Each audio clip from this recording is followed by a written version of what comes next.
China dan Brasil menegaskan komitmen untuk melindungi peran sentral PBB di tengah munculnya Dewan Perdamaian yang digagas Presiden Amerika Serikat Donald Trump. Presiden China Xi Jinping menyampaikan seruan tersebut dalam pembicaraan telepon dengan Presiden Brasil Luiz Inácio Lula da Silva pada Jumat 23 Januari 2026. Xi menyebut dalam situasi internasional yang bergejolak, China dan Brasil merupakan kekuatan konstruktif dalam menjaga perdamaian dan stabilitas dunia.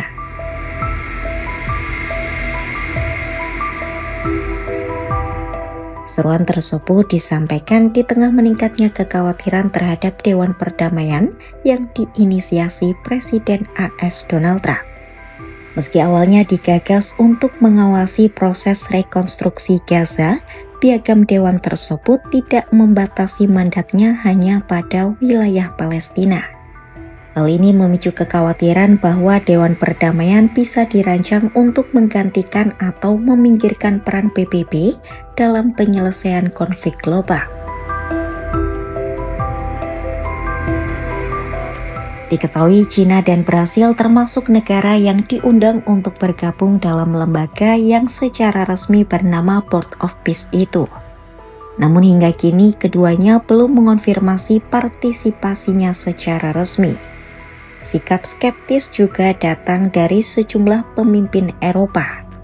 Mereka menilai gagasan tersebut berpotensi meminggirkan PBB meski Trump menyatakan Dewan Perdamaian akan bekerja bersama organisasi tersebut.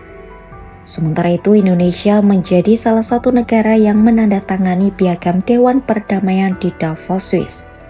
Presiden Prabowo Subianto menyebut keterlibatan Indonesia sebagai peluang nyata untuk mendorong perdamaian di Gaza dan memperjuangkan solusi dua negara.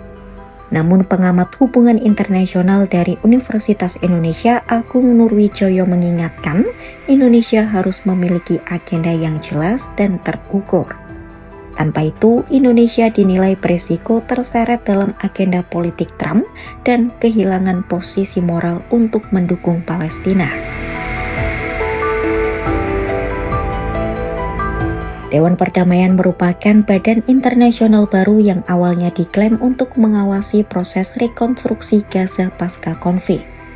Namun menurut draft piagam dan surat undangan yang beredar, mandat Dewan Perdamaian tidak dibatasi hanya untuk Gaza. Badan ini disebut akan memperluas kewenangannya untuk menangani konflik global lain, bahkan akan dipimpin Trump seumur hidup meski kelak tak lagi menjabat sebagai Presiden AS. Puluhan pemimpin dunia dikabarkan telah menerima undangan bergabung dengan Dewan Perdamaian Trump. Selain Indonesia, undangan juga diterima oleh PM Australia Anthony Albanese, Presiden Brasil Lula da Silva, Presiden Mesir Abdel Fattah el-Sisi, PM India Narendra Modi, hingga Presiden Rusia Vladimir Putin.